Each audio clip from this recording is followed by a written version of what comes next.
Welcome to టీసెట్. మనం time and డిస్టెన్స్లో భాగంగా ట్రైన్స్ కూడా టైమ్ అండ్ డిస్టెన్స్ కిందకే వస్తుంది అనమాట. ఇప్పుడు time and distance trains, boats, games ఇవన్నీ దీని కిందకే వస్తాయి. కాకపోతే సపరేట్ డిస్కస్ చేస్తే కొద్దిగా బాగుంటుందని చెప్పేసి సపరేట్ చేసాం. సో ట్రైన్స్ దీంట్లో దీనికి డిఫరెన్స్ ఏం లేదు, సేమ్ యాజ్ ఇట్ ఈజ్ అనమాట.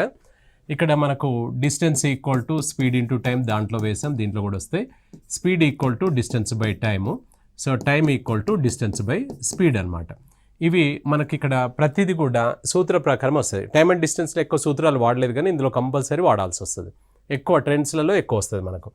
నెక్స్ట్ మనం కిలోమీటర్ పర్ అవర్ నుంచి మీటర్ పర్ సెకండ్లోకి మార్చుకోవాలంటే ఇంటూ 5/18 చేత మల్టిప్లై చేస్తే వచ్చే రిజల్ట్ మీటర్ పర్ సెకండ్ అవుతుంది. సో మీటర్ పర్ సెకండ్ నుంచి కిలోమీటర్ పర్ అవర్లోకి మార్చాలంటే 18/5 చేత మల్టిప్లై చేస్తే వచ్చే రిజల్ట్ మనకు కిలోమీటర్ పర్ అవర్లోకి వచ్చేస్తుంది. అవునా? సరే, రైట్. ఇప్పుడు ఇది పాతది. ఇంకొకటి ఇందులో ఎక్స్ట్రా ఏముంటాయంటే మనకు ఇందులో ఇవి కూడా ఇవి ఎక్కువ ఇందులో వాడాల్సి వస్తుంది. Distance, speed, time. డిస్టెన్స్ కిలోమీటర్స్లో ఉన్నప్పుడు ఇది స్పీడ్ వచ్చేసి కిలోమీటర్ పర్ అవర్లో ఉంటుంది, ఇది హవర్స్లో ఉంటుంది. ఇది మీటర్స్లో ఉన్నప్పుడు మీటర్ పర్ సెకండ్లో ఉండాలి, ఇది సెకండ్స్లో ఉండాలి. ఒకవేళ లేకపోతే నువ్వు మార్చుకోవాల్సి వస్తుంది. రైట్, ఇది పాతది ఆల్రెడీ చూసాం మనం.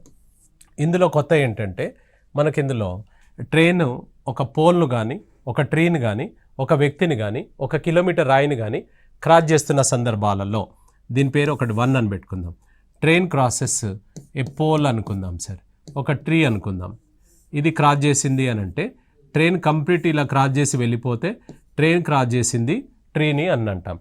అంటే ఇక్కడ ఫస్ట్ వీల్ ఇక్కడ ఉంది, ఈ ఫస్ట్ వీల్ ఇక్కడికి వచ్చేసింది అనగా మనకిందులో ఇక్కడ నుంచి ఇక్కడికి వచ్చిందనమాట. అంటే మనకు ఏ డిస్టెన్స్ కవర్ చేసింది? ట్రైన్ కవర్ చేసిందా? కాదు, తన లెంత్ను తానే కవర్ చేసింది. ఇలాంటి సందర్భాలలో distance equal to train length it self అనమాట. ఎప్పుడెప్పుడు సార్ ఇది? మనకు ఒక పోల్ క్రాస్ చేసినప్పుడు, ఒక మ్యాన్ క్రాస్ చేసినప్పుడు, ఒక ట్రైన్ క్రాస్ చేసినప్పుడు, ఇలాంటి సందర్భాలలో ఒక కిలోమీటర్ రాయిని, అంటే దాని పొడవు, వెడల్పు, ఎత్తును పరిగణలోనికి తీసుకోలేనటువంటి వాటికి మనము ఇలాంటి సందర్భాలలో డిస్టెన్స్ వచ్చేసి ట్రైన్ లెంత్ ఇట్ సెల్ఫ్. అవునా? సరే, రైట్. నెక్స్ట్ నెంబర్ 2 తీసుకున్నట్లయితే, నెంబర్ 2 తీసుకుంటే ట్రైన్ క్రాసెస్ ఏ బ్రిడ్జ్ అనుకుందాం సార్. ట్రైన్ క్రాసెస్ ఏ బ్రిడ్జ్, దీన్ని దాటుతుంది అని అనుకుందాం. సో ఇక్కడ మన ట్రైన్ ఉంది, దీని ఫస్ట్ వీల్ ఇక్కడ ఉంది, స్టార్ట్ అని గ్రీన్ సిగ్నల్ ఇచ్చాం. అది స్టార్ట్ అయింది, ఇక్కడ దాకా వచ్చింది, క్రాస్ అయింది, స్టాప్ అని చెప్పేసాం, ఇక్కడ ఆగిపోయింది. అంటే మన ట్రైన్ ఇక్కడ నుంచి ఇక్కడికి వచ్చింది. అంటే ఇందులో ఎవరెవరు ఉన్నారు? బ్రిడ్జ్ లెంత్ ఉంది, మన ట్రైన్ లెంత్ కూడా ఉంది. ఇలాంటి సందర్భాలలో డిస్టెన్స్ ఈక్వల్ టు ట్రైన్ లెంత్తో పాటు దీని పేరు ఏదో చెప్తాడు కదా, దాని లెంత్ అనమాట. అది బ్రిడ్జే కావచ్చు, ప్లాట్ఫామే కావచ్చు, స్టేషనే కావచ్చు, ఒక టన్నలే కావచ్చు, ఇంకో రైలు కావచ్చు, ఇలాంటివి అన్నమాట. ఇది ఎప్పుడెప్పుడు సార్ అంటే మనకి ఇక్కడ, సో ఇది బ్రిడ్జ్ లెంత్ కావచ్చు, స్టేషన్ లెంత్ కావచ్చు, ప్లాట్ఫామ్ లెంత్ కావచ్చు, సెకండ్ ట్రైన్ ఇంకో ట్రైన్ లెంత్ కావచ్చు, సమ్ ఎక్స్ కావచ్చు. ఇప్పుడు ఇవన్నీ పేర్లు చెప్పుకున్నాం కదా, ఆయన వేరేది అనొచ్చు. ఒకసారి సొరంగం నుంచి పోయింది అన్నాడు, నువ్వు సొరంగం అంటే ఏంది, బ్రిడ్జ్ అంటే ఏంది, రెండు ఒకటే కదా. మనకు కావాల్సింది లెంత్. గుర్తుపెట్టుకోండి, కేస్ 1లో ఉన్నది అని అంటే, కేస్ 1 అంటే train crosses pole, tree, man అన్నప్పుడు 1 లెంత్ ఈజ్ ద డిస్టెన్స్. ఇక్కడ మనకు కేస్ 2లో ఉన్నట్లయితే 2 length is the sum of 2 length is the distance అనమాట. ఇది గుర్తుపెట్టుకోండి. నెక్స్ట్ ఇందులో అడిషనల్గా ఏంటంటే మనకి ఇక్కడ అడిషనల్గా రిలేటివ్ స్పీడ్ అని వస్తుంది. యావరేజ్ స్పీడ్కు రిలేటివ్ స్పీడ్కు డిఫరెన్స్ ఏంటంటే, యావరేజ్ స్పీడ్ ఏమో ఒకే వ్యక్తి 2 వాహనాలు, అంటే వేరు సమయాలలో. ఇప్పుడు ఇక్కడ నుంచి విజయవాడకు బస్సులో వెళ్ళి అక్కడ నుంచి మనకు కార్లో వచ్చాడు అనుకోండి. సో అప్పుడు మనకేమవుతుంది అని అంటే, ఒకే వ్యక్తి వెళ్ళేటప్పుడు బస్సు, వచ్చేటప్పుడు కారు, అంటే డ్రైవర్ ఒకడే. ఇప్పుడు ఇందులో అలా కాదు, 2 ఒకేసారి మూవ్ అవుతుంటాయి అనమాట. 2 ఒక్కసారి రైళ్ళు మూవ్ అవుతున్నాయి అంటే అవి సేమ్ డైరెక్షన్లో వెళ్ళొచ్చు ప్యారలల్ లైన్స్లో, లేదంటే ఆపోజిట్ డైరెక్షన్లో వెళ్ళొచ్చు ప్యారలల్ లైన్స్, వేరే లైన్లలో. సో కాబట్టి మనకి ఇందులో 2 వాహనాలు ప్రయాణం చేస్తే కదులుతుంటే దాన్ని రిలేటివ్ స్పీడ్ అంటాం, సాపేక్ష వేగం. ఈ యావరేజ్ స్పీడ్ అంటేనో ఒకే వ్యక్తి వేరు వేగాలతో ప్రయాణం చేస్తాడు. అక్కడ ఒకటే డ్రైవరు, ఇక్కడ 2 డ్రైవర్లు ఎట్ ఏ టైం ఉంటారు. అలాంటప్పుడు మనకు ఇది ఆపోజిట్ డైరెక్షన్లో, అంటే వ్యతిరేక దిశలో, ఎదురెదురుగా అన్నట్టు వ్యతిరేక దిశలో, వ్యతిరేక దిశలో మనకు ట్రైను ఇలా ఉన్న సందర్భాలలో దీని పేరు ఎక్స్, దీని పేరు వై స్పీడ్ అనుకుంటే, రిలేటివ్ స్పీడ్ సాపేక్ష వేగం వచ్చేసి sum of X plus Y అనమాట. X plus Y in same డైరెక్షన్లో కనుక తీసుకున్నట్లయితే, సో సేమ్ డైరెక్షన్లో కనుక మనకు ట్రైన్స్ వెళ్ళినట్లయితే, సో ఇది ఎక్స్, ఇది వై, ఒకే డైరెక్షన్. ఇదేమో ఎదురెదురుగా వస్తున్నాయి, ఇదేమో సేమ్ డైరెక్షన్లో. రిలేటివ్ స్పీడ్, సాపేక్ష వేగము ఈక్వల్స్ టు మనకు ఏంటిది ఎక్స్ మైనస్ వై. ఏది పెద్దగా ఉంటే దాంట్లోకి వెళ్ళి తీసేసేయండి. ఇవి రెండు ఎక్స్ట్రా, ఈ 1 and 2 ఎక్స్ట్రా, ఈ సేమ్ డైరెక్షన్ ఆపోజిట్ డైరెక్షన్. ఇక్కడ సేమ్ డైరెక్షన్ అంటే ఏమంటాడు, అదే దిశలో అంటాడు, అదే దిశలో అని అంటాడు. అవునా? సరే, ఇవి మనం డిస్కస్ చేసుకుందాం. ఈ దూరం ఈక్వల్ టు వేగము కాలం ఇప్పుడు మనం చెప్పుకున్నాం కదా, అదే ఇది. నెక్స్ట్ క్వశ్చన్, 300 మీటర్ల పొడవు గల రైలు గంటకు 72 కిలోమీటర్ల వేగంతో ఒక చెట్టును ఎంత సమయంలో దాటి వెళ్ళను? ఒక చెట్టును దాటి వెళ్ళను అంటాడు. మనకు టైం అడుగుతున్నాడు. సో మనం time equal to distance by speed. ఇక్కడ డిస్టెన్స్ అనేది ఏం తీసుకోవాలంటే, ఇప్పుడు ఎవరిని క్రాస్ చేస్తున్నాను? చెట్టును క్రాస్ చేయడము, పోల్ను క్రాస్ చేయడము, మ్యాన్ క్రాస్ చేయడం అంటే ఏమనుకున్నాం మనం? ఫస్ట్లో ఉన్నప్పుడు ఫస్ట్ లెంత్, ఓన్లీ 1 లెంత్. ఇప్పుడు డిస్టెన్స్ ఈక్వల్ టు ఏముంటుంది ఇక్కడ? ట్రైన్ లెంత్ ఇట్ సెల్ఫ్ అనమాట. ట్రైన్ లెంత్ ఎంత ఇచ్చాడు సార్ మనకు? 300 మీటర్స్, 300 మీటర్లు. స్పీడ్ వచ్చేసి ఎంత చెప్పాడు? 72 kmph, 72 km/h. ఇక్కడ ఇది మీటర్స్లో ఉంది, ఇది కిలోమీటర్స్లో ఉంది. అట్లా వేయొచ్చా? వేయలేం. దాన్ని ఏం చేయాలి? మార్చుకోవాలి. ప్రతిదీ మ్యాక్సిమం మార్చాల్సి వస్తుంది ఈ ట్రైన్స్ అనే చాప్టర్లో, గుర్తుపెట్టుకోండి. 72ను మీటర్/సెకండ్ కంటే మనకు 72 × 5/18 అనమాట. ఇది కట్ చేసుకుంటే 20 మీటర్స్/సెకండ్ వస్తుంది. మీరు కొట్టివేయండి. ఇది తీసుకెళ్ళి ఇందులో వేసేద్దాం.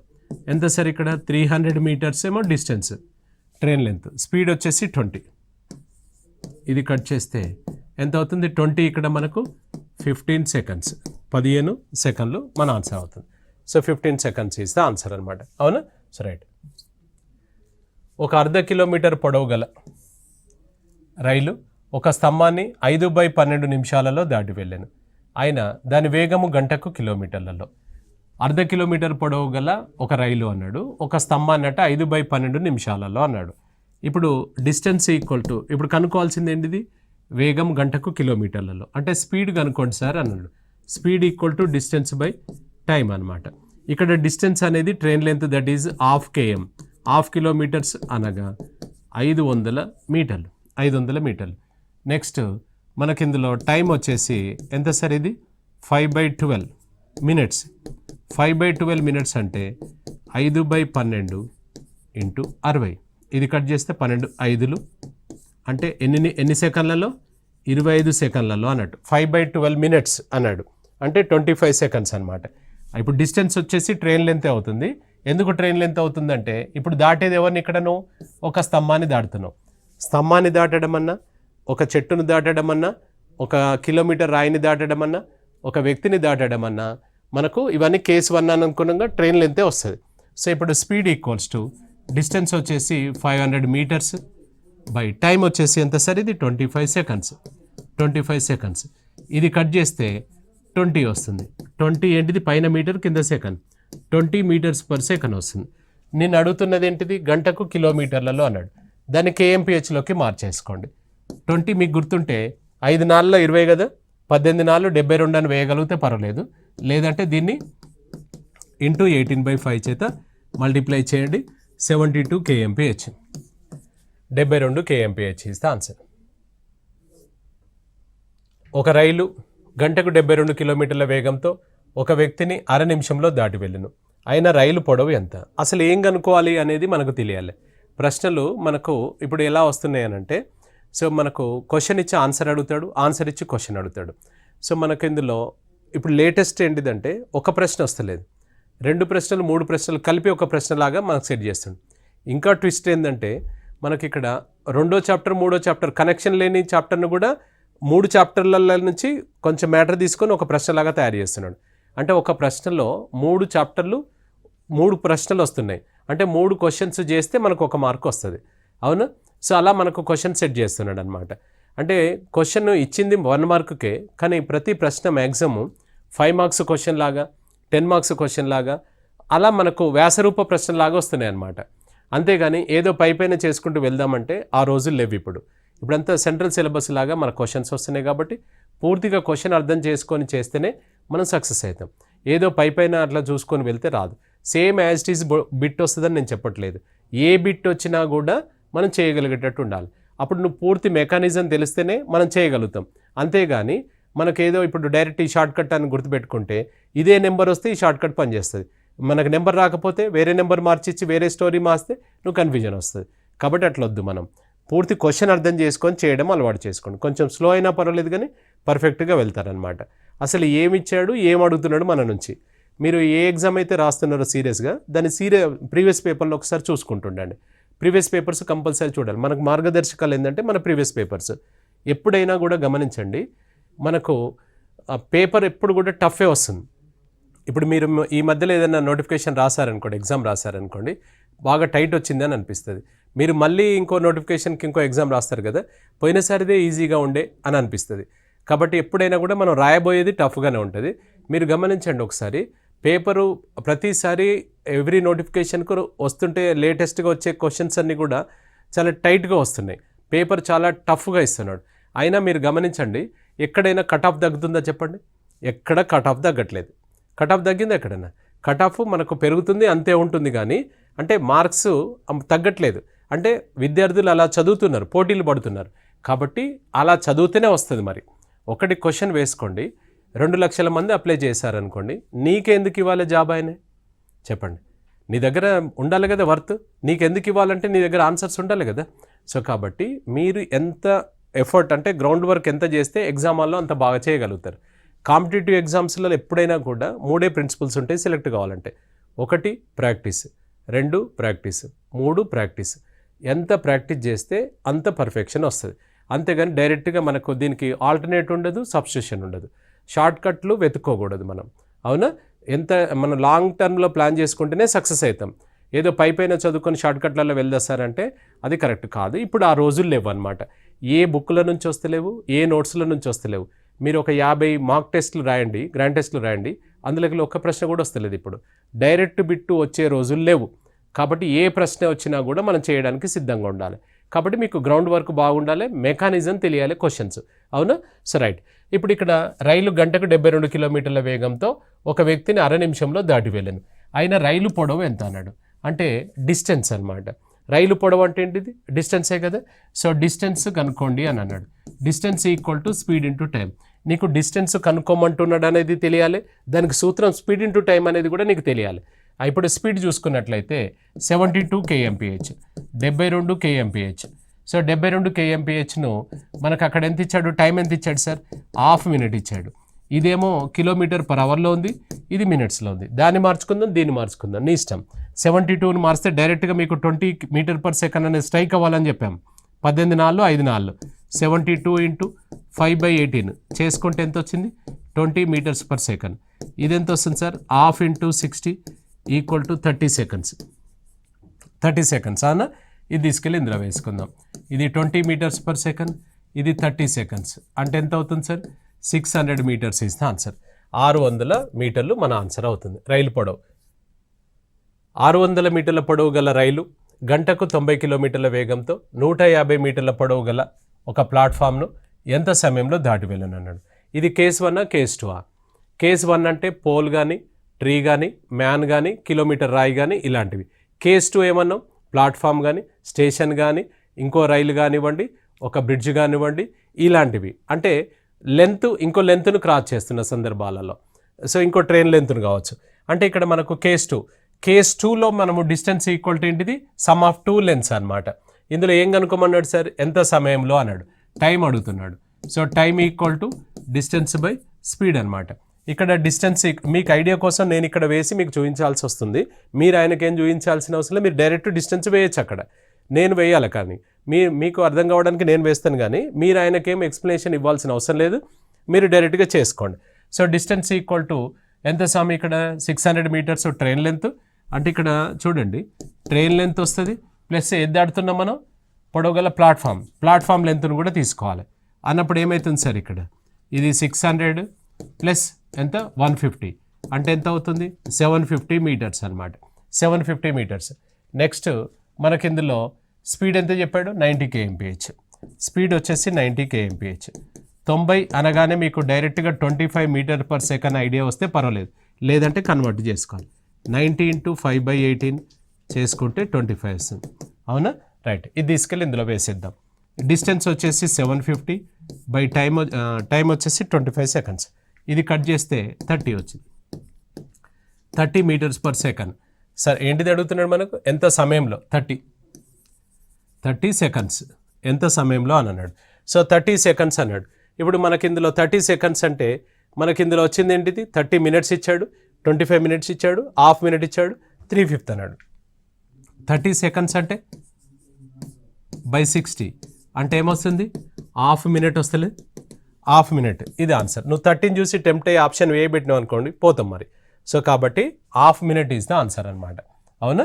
సో రైట్, వచ్చింది సెకండ్స్, 30 సెకండ్స్. అవి 500 మీటర్ల పొడవు గల ఒక రైలు 36 kmph వేగంతో ఒక వంతెనను 1 నిమిషం 12 సెకండ్లలో దాటి వెళ్ళాను.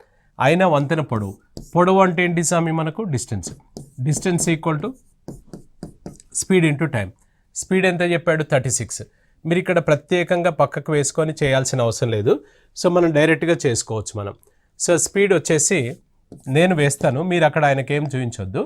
36 ఇంటూ 5/18 అంటే ఎంత అవుతుంది, 10 మీటర్స్ పర్ సెకండ్ వస్తుంది. 10 మీటర్స్ పర్ సెకండ్. నెక్స్ట్ ఇంకేం కావాలి మనకు, టైం కావాలి. టైం ఎంత చెప్పాడు, 1 మినిట్ 12 సెకండ్స్ అంటే ఎంత అవుతుంది, ఇది 60 + 12 అంటే 72 సెకండ్స్. ఇది ఇందులో వేసుకుందాం. 10 ఇంటూ 72 సెకండ్స్ అంటే 720 మీటర్లు వచ్చింది సార్. 720 మీటర్లు వచ్చింది ఆన్సర్. అయితే 720 మీటర్లు మనకు వచ్చింది, వంతెన పొడవు మాత్రమే అడిగాడు. ఇప్పుడు ఇందులో కేస్ 1 కేస్ 2 మనం రెండిట్లలో ఉన్నాం. కేస్ 1 రెండో దాంట్లో ఉన్నాం. అప్పుడు ఏమవుతుంది, ట్రైన్ లెంత్ ఉంటుంది ప్లస్ ఏది క్రాస్ చేస్తున్నావు, వంతెన పొడవు కూడా ఉంటుంది. అయితే 720 మీటర్లలో మనకి ఇది ట్రైన్ లెంత్ ఉంటుంది ప్లస్ బ్రిడ్జ్ లెంత్ ఉంటుంది. So train length plus bridge length అనమాట. సో ట్రైన్ లెంత్ 500 కదా, ఇది ఎంత అని అడుగుతున్నాడు. 720లో 500 ఏమో ట్రైన్ లెంత్, ఇక మిగిలింది ఎంత అంటే 220 ఇస్ ఆన్సర్. 220 మీటర్స్. ఇక్కడ 720 ఆప్షన్ ఏనే ఉంది. ఎప్పుడైనా గుర్తుపెట్టుకోండి, ఆప్షన్ ఏ చాలా కన్నింగ్ ఉంటాయి అని చెప్పాం. ఆప్షన్ ఏ వస్తే తప్పు వస్తుందని కాదు, మరొకసారి క్వశ్చన్ చూడాలి. రైట్, ఇప్పుడు మిమ్మల్ని అడుగుతుంది ఏంది, ఓన్లీ వంతెన పొడవు, కాబట్టి 220 మీటర్స్ ఇస్ ఆన్సర్ అనమాట. అవునా? సో రైట్, ఒక రైలు 72 kmph వేగంతో అంటే గంటకు 72 కిలోమీటర్ల వేగంతో రైలు పొడవుతో రెండింతల పొడవు గల ఒక స్టేషన్ 3/4 నిమిషంలలో దాటి వెళ్ళాను. అయినా రైలు పొడవు మరియు స్టేషన్ పొడవు ఎంత అన్నాడు. ఇక్కడ డిస్టెన్స్ అడుగుతున్నాడు మనకు. పొడవు అంటే అంతే కదా sir, distance equal to speed into time. Speed ఎంత చెప్పాడు చూడు, 72 kmph. 72 అనగానే మీకు ఏం గుర్తు రావాలని చెప్పుకుంటున్నాం, 20 మీటర్స్ పర్ సెకండ్ అనేది స్ట్రైక్ అయితే డైరెక్ట్ అక్కడే పెట్టవచ్చు, టిక్ పెట్టేయచ్చు. మీరు ఎట్లా వచ్చింది సార్ అంటే మీకు తెలుసు కదా, 5/18 చేత చేసాం. అవునా? రైట్, టైం ఎంత చెప్పాడు, 30 నిమిషం. 3/4 నిమిషాలు అంటే 3/4 ఇంటూ 60 అంటే ఎంత, 45 సెకండ్లు. 45 సెకండ్లు. సో రైట్, ఇది ఇందులో వేస్తున్నాం సార్. 20 ఇంటూ 45 ఎంత అయింది, 900 మీటర్స్, 900 మీటర్లు. ఇది ఎవరెవరిది, రైలు పొడవు మరియు స్టేషన్ పొడవు. ఏమి ఇచ్చాడు ఇంతకుముందు, 500 మీటర్లు ట్రైన్ ఇచ్చుండే, అప్పుడు వంతెన వచ్చింది కదా. ఇక్కడ 2 ఇవ్వలేదు, కానీ క్లూ ఇచ్చాడు నీకు, రైలు పొడవుతో రెండింతల పొడవు అని అన్నాడు. సో రైలు పొడవు కనుక 1 తీసుకుంటే, ఇక్కడ ట్రైన్ లెంత్ కనుక ట్రైన్ లెంత్ 1 తీసుకుంటే, దీంతో రెండింతలు ఏంటిది, అది ఏం దాడుతున్నాను, స్టేషన్ లెంత్ రెండింతలు అన్నాడు. 1:2, దీన్ని 1:2గా విభజించండి. 1:2గా విభజించడం చాలా ఈజీగా చేయాలి, దాన్ని పెనుబడి చేయొద్దు. మొత్తం ఎన్ని భాగాలు, ఈయన 1 ఈయన 2, మొత్తం 3 భాగాలకు 900. అంటే 3 టికెట్లకు 900 అయితే ఒక టికెట్కి ఎంత పడ్డట్టు, 300. అప్పుడు 2 టికెట్లకు ఎంత పడ్డట్టు, 600 అని వేయగలిగాలి. లేదంటే 3 భాగాలకు 900 అయితే ఒకటికి ఎంత, 2కి ఎంత అని వేసుకోవాలి. ఇప్పుడు నీ ఆన్సర్ చూడు, ఫస్ట్ ఏది చెప్తే అది ఫస్ట్ పేరు తీసుకోవాలి. రైలు పొడవు మరియు స్టేషన్ పొడవు. రైలు వచ్చేసి 300, స్టేషన్ వచ్చేసి 600. ఫస్ట్ ఏది చెప్తే అది. ఒకవేళ మీకు ఇలా ఉంది అనుకోండి, ఫస్ట్ 600 తర్వాత 300 ఉంది అనుకోండి, పెట్టొద్దు. మనకు ఫస్ట్ రైలు చెప్పినప్పుడు రైలు ఏ మరియు బి అంటే ఏ వాల్యూ తర్వాత బి వాల్యూ వేయాలి. అవునా? సో రైట్, ఆన్సర్ వచ్చేసి 2. 240 మీటర్ల పొడవు గల రైలు ఒక స్తంభంను 24 సెకండ్లలో దాటి వెళ్ళింది. అయిన 650 మీటర్ల పొడవు గల ప్లాట్ఫామ్ను ఎంత సమయంలో దాటి వెళ్ళును అన్నాడు. ఇక్కడ మనం జనరల్గా చేసుకోవచ్చు, మనం అదంతా చేయాల్సిన అవసరం కూడా లేదు. 240 మీటర్ల పొడవు గల రైలు 24 సెకన్లలో ఒక స్తంభాన్ని దాటుతుంది అంటే దాని అర్థం ఏంటి సార్? ఒక స్తంభాన్ని దాటుతుంది అన్నాడు. ఒక స్తంభాన్ని దాటుతుంది అని అంటే ట్రైన్ తన పొడవును తాను దాటుకుంటున్నట్టే కదా. ట్రైన్ లెంత్ ఇట్ సెల్ఫే కదా, ఇక్కడ ట్రైన్ లెంతే దాటుతుంది. అదే ఇంకొకటి ఏం చెప్పాడు? 650 మీటర్ల పొడవు గల ప్లాట్ఫామ్ను అన్నాడు. సో ఇక్కడ 650 మీటర్ల పొడవు గల ప్లాట్ఫామ్, ఇది ప్లాట్ఫామ్ అనుకుందాం, దీన్ని దాటుతుంది అన్నప్పుడు ఇక్కడ కంప్లీట్ ఇక్కడ దాటి వెళ్తే అప్పుడు అనుకుంటాం అంటే ఇక్కడ నుంచి ఇక్కడికి ప్రయాణం చేయాలి. ఇందులో ఎవరెవరు వస్తున్నారు? మనకు డిస్టెన్స్ వచ్చేసి ట్రైన్ లెంత్ ఉంటుంది, ప్లస్ ఇదేంటిది మనకు బ్రిడ్జ్ లెంత్. స్టేషన్ అన్నాడా, ఏమన్నాడు ఈయన ఇక్కడ? సో మనకు దాటి వెళ్ళింది అని అన్నాడు, ప్లాట్ఫామ్ అన్నాడు. సో ప్లాట్ఫామ్ లెంత్ వస్తుంది అంటే దీని అర్థం ఏంటి సార్ అంటే మనకి ఇందులో train length plus platform length రెండు రావాలి. అంటే 650 మీటర్లు ఏమో ప్లాట్ఫాము, ఇది ట్రైన్ ఏమో ఇది అనమాట. అంటే 600, ఇది 240 ప్లస్ 650 అంటే ఎంత? 890 మీటర్లను దాటాలి. ఇక్కడ ఎంత దాటింది చెప్పు? జస్ట్ 240 మీటర్లే దాటింది, ఎందుకంటే అది ట్రైన్ లెంత్ కాబట్టి. ట్రైన్ లెంత్ వచ్చేసి మనకు 240 మీటర్స్. 240 మీటర్స్. ఇక్కడ చూడండి, రఫ్గా చేయొచ్చు దీన్ని, చూడండి. అంటే ఒక స్తంభాన్ని దాటింది అని అంటే ట్రైన్ తన లెంత్ను తానే దాటింది అని అర్థం. 240 మీటర్లు దాటడానికి 24 సెకండ్లు పట్టింది సార్. అలాంటిది రైలు ఒక ప్లాట్ఫామ్ దాటాలంటే ప్లాట్ఫామ్ను దాటాలి, ట్రైన్ లెంత్ను కూడా దాటాలి, రెండు కదా. అంటే ఎంత? 890 మీటర్లు దాటడానికి ఎంత? 890 మీటర్స్ దాటడానికి ఎంత? క్రాస్ మల్టిప్లై చేద్దాం, చేయకుండా చెప్పొచ్చు. 240కి 24 అంటే 890కి 89 రాదా? వస్తుంది. 24/240, ఇవి జీరోస్ క్యాన్సిల్, ఇది cancel. 89 seconds is answer. 89 seconds, అవునా? So right. అంతేగాని 240కి 24 వచ్చింది కదా అని 650కి 65 వేయద్దు. 650తో పాటు ట్రైన్ లెంత్ కూడా దాటుతాం మనం. సో కాబట్టి దాన్ని కూడా తీసుకోవాలి. సో 89 సెకండ్స్ ఇస్ ఆన్సర్ అనమాట. ఒక రైలు 45 kmph వేగంతో 100 మీటర్ల పొడవు గల ఒక ప్లాట్ఫామ్ను 1 నిమిషంలో దాటి వెళ్ళను, అయినా స్తంభంను ఎంత సమయంలో దాటి వెళ్ళును అన్నాడు. 45 kmph చొప్పున 100 మీటర్ల పొడవు గల ప్లాట్ఫామ్ను అన్నాడు. సో వాస్తవానికి ఇక్కడ మనకేంటంటే దీన్ని కనుక్కోవడానికి టైం ఎంతో తీసుకుంటే అప్పుడు మనం చేసుకోవచ్చు. అంటే ఇప్పుడు చూడండి, 100 మీటర్లు మాత్రమే దాటడానికి ఎంత సమయం పడుతుందో చూద్దాం మనం. 1 నిమిషంలో దాటింది కదా. ఇప్పుడు ఇక్కడ స్తంభాన్ని దాటాలి అన్నాడు. స్తంభాన్ని దాటడం అంటే ఏంటి చెప్పండి?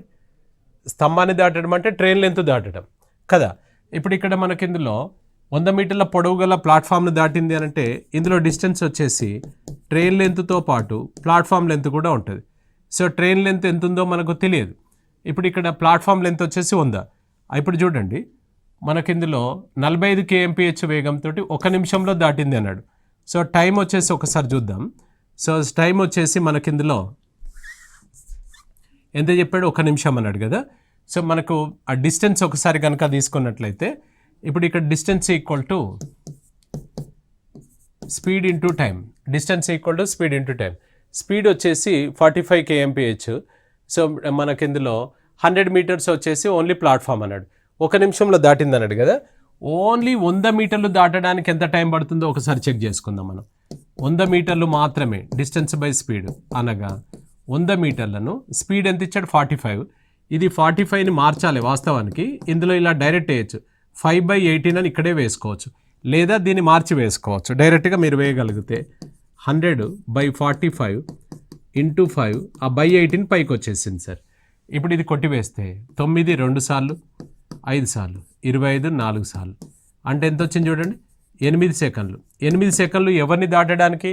మన రైలు జస్ట్ 100 మీటర్స్ దాటడానికి 8 సెకండ్లు పట్టింది. అయితే ఇక్కడ మనకు మొత్తం వచ్చేసి ఎంత సమయం? ఇక్కడ 1 మినిట్ అన్నాడు కదా. ఈ 1 మినిట్లో ఎవరెవరు ఉన్నారు అంటే ఈ ప్లాట్ఫామ్ ఉంది, ఈ ట్రైన్ ఉంది, ఈ ట్రైన్ ఉందన్నమాట. ప్లాట్ఫామ్ ఉంది, ట్రైన్ ఉంది. అంటే ఈ మొత్తం దాటడానికి 60 సెకండ్లు పడుతుంది కదా. ఇప్పుడు ఓన్లీ ఈ 100 మీటర్లు దాటడానికి మనకు ఎన్ని సెకండ్లు పట్టింది? 8 సెకండ్లు పట్టింది. ఇది 8 సెకండ్లు అయినప్పుడు ఇది వచ్చేసి ఎంత అవుతుంది అని అంటే రిమైనింగ్ అనమాట. ఇక ఎంత ఉంది రిమైనింగ్? అది 52 సెకండ్స్. 52 సెకండ్స్ అనమాట. 52 సెకండ్లు అవుతుంది. 52 సెకండ్లు. మరి ట్రైన్ లెంత్ క్రాస్ చేయడానికి 52. ఇప్పుడు రెండు కలిపి ఇక్కడ ఇది ప్లాట్ఫాము, ఇది ట్రైన్, ఈ రెండు కలిపి 60 సెకండ్లు పడుతుందని చెప్పింది కదా ఇక్కడ. 1 నిమిషం అన్నప్పుడు దీనికి మాత్రమే 8 సెకండ్స్ అని వచ్చింది కదా. ఇది 8 సెకండ్స్ అయితే ఇది మిగతాదా కాదా చెప్పండి. మిగతాదంటే 60లో 8 పోతే ఎంత ఉంది బ్యాలెన్స్? 52. ఎందుకు ట్రైన్ పెట్టారు సార్ అంటే ఆయన ఏమన్నాడు? ఒక స్తంభాన్ని దాటడానికి అన్నాడు. స్తంభాన్ని దాటడం అంటే ఎవరిని దాటుతున్నట్టు? మనం రైలు పొడవునే దాటుతున్నట్టు. కాబట్టి 52 సెకండ్స్ ఈజ్ ద ఆన్సర్ అవుతుంది. 52 seconds is the answer. Right. ఒక రైలు ఒక స్తంభమును 15 సెకండ్లలో మరియు 100 మీటర్ల పొడవు గల ప్లాట్ఫామ్ను 25 సెకండ్లలో దాటి వెళ్ళింది. ఆయన రైలు పొడవు ఎంత అన్నాడు. ఇక్కడ గమనించండి, ఒక స్తంభాన్ని దాటడానికి 15 సెకండ్లు తీసుకుంటుంది, 100 మీటర్ల పొడవు గల ప్లాట్ఫామ్ దాటడానికి 25 సెకండ్లు తీసుకుంటుంది. ఆయన రైలు పొడవు ఎంత అన్నాడు. ఇక్కడ స్తంభాన్ని దాటేటప్పుడైనా అదే రైలు, నెక్స్ట్ ఇంకోటి ఏంటి దాటుతున్నావు, ప్లాట్ఫామ్ దాటేటప్పుడైనా అదే రైలు. అంటే 2 సందర్భాలలో ఒకటే రైలు కాబట్టి 2 సందర్భాలలో వేగాలు సమానం. ఫస్ట్ కేసులో సెకండ్ కేసులో speed equal to distance by time. So distance by time, ఇది కూడా డిస్టెన్స్ బై టైం. ఫస్ట్ కేసులో డిస్టెన్స్ మనకు తెలియదు ఎక్స్ అనుకుంటే ఏది దాడుతున్నావు? ఫస్ట్ స్తంభాన్ని ఎక్స్. టైం వచ్చేసి ఎంత చెప్పాడు సార్? ఇది 15. సెకండ్ కేసులో డిస్టెన్స్ వచ్చేసి సో మనకు ట్రైన్ లెంత్ ప్లస్ 100 మీటర్లు ఎక్స్ ప్లస్ 100 అనమాట బై ఎంత టైం? ఇది ఎంత చెప్పాడు? 25. ఇందులో సింప్లిఫై చేస్తే మనకు రైలు పొడవు వస్తుంది. అది ఎక్స్ అనేది రైలు పొడవు అనమాట. కొట్టివేతలు ఇలా క్రాస్ చేసుకుంటే 5 ఇది 3 టైమ్స్, 5 ఇది 5 టైమ్స్. ఇది క్రాస్ చేస్తే 5x ఈక్వల్స్ టు ఇది అటు వెళ్తే 3x ప్లస్ 100. ఇది 5x, ఇది 3x ప్లస్ 300. ఇది ఇటువైపు వస్తే 5x minus 3x equal to 300. అప్పుడు 2x ఈక్వల్ టు ఎంత అవుతుంది సార్? 300 అంటే x ఈక్వల్ టు ఎంత? 150. సో 150 ఈజ్ ద ఆన్సర్ అవుతుంది. ఇలా ప్రతిసారి చేయొద్దు, మనం డైరెక్ట్గా చేద్దాం. ఒకసారి చూడండి, 15 సెకండ్లలో ఏం క్రాస్ చేస్తున్నావు? ట్రైన్ లెంత్ అంటే ఎక్స్ క్రాస్ చేస్తున్నాం. 15 సెకండ్లలో మనము ట్రైన్ లెంత్ను క్రాస్ చేస్తున్నాం అంటే ఎక్స్, ట్రైన్ లెంత్ ఎక్స్ను క్రాస్ చేస్తున్నాం. నెక్స్ట్ 25 సెకండ్లలో ఏం క్రాస్ చేస్తున్నాం అంటే ఎక్స్తో పాటు ట్రైన్తో పాటు ఎన్ని మీటర్లు? ఇది 100 మీటర్ల పొడవు గల ప్లాట్ఫామ్ను క్రాస్ చేస్తున్నాం. అంటే దీనికంటే దీనికి ఎంత టైం ఎక్కువ పడుతుందంటే 10 సెకండ్స్ ఎక్కువ పడుతుంది. దీనికంటే దీంట్లో ఎంత ఎక్కువ ఉందంటే 100 మీటర్లు ఉందన్నమాట. అంటే దీని అర్థం ఏంది? 10 సెకండ్లలో 100 మీటర్లు వెళ్తున్నావు. 10 సెకండ్లలో 100 మీటర్లు నువ్వు కవర్ చేస్తున్నప్పుడు మనకిందులో ఫస్ట్ది కనుక్కుంటేనేమో ఫస్ట్ది వస్తుంది, సెకండ్ది కనుక్కుంటేనేమో సెకండ్ది వస్తుంది. 15 సెకండ్లలో ఎంత వెళ్తావు? అప్పుడు క్రాస్ మల్టిప్లై చేసుకుంటే 150 మీటర్స్ వస్తుంది. సో 150 మీటర్స్ ఇస్తే ఆన్సర్ అనమాట. సో 150 మీటర్స్ ఆన్సర్ అవుతుంది. అవునా? 15 సెకండ్లకు ఈ ట్రైన్ లెంత్, 20 సెకండ్లకు ట్రైన్ లెంత్తో పాటు 100 మీటర్లు. కాబట్టి 10 సెకండ్లకు 100 అన్నప్పుడు 15 సెకండ్లకు 150 మీటర్లు అనమాట. సో రైట్, ఇది మనకు ట్రైన్స్లో మనకు ఫస్ట్ పార్ట్. నెక్స్ట్ ఎపిసోడ్లో ట్రైన్స్ సెకండ్ పార్ట్ చూసుకుందాం. Right, thank you.